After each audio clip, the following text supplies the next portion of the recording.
Let's start. Today we will see how to implement a contacts picker and native Android. Let's see the project structure. Here we have the main activity. And in the UI, we have the activity_main.xml file, which is the layout of the main activity. Let's see the UI. Here we simply have a button called Pick Contact. Let's see the Java code now. These are the imports. This is the main activity. These are the data members. This request read contacts permission constant is used while asking the user permission to read the contacts.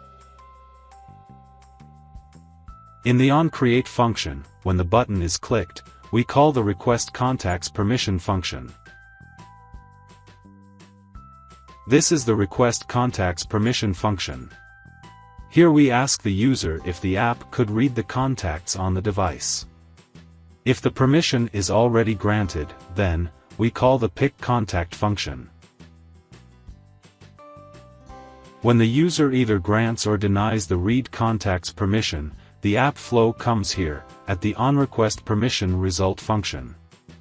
Here we check if the permission has been granted or not. If the permission is granted, then we call the pick contact function. This is the pick contact function. Here we create an intent of pick action, and then pass that intent into an activity launcher.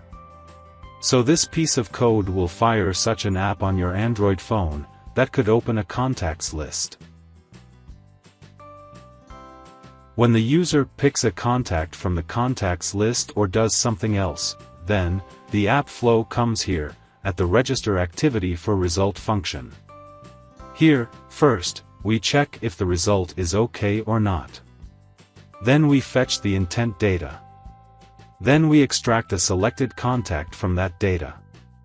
We are going to get the contact number and contact name attribute.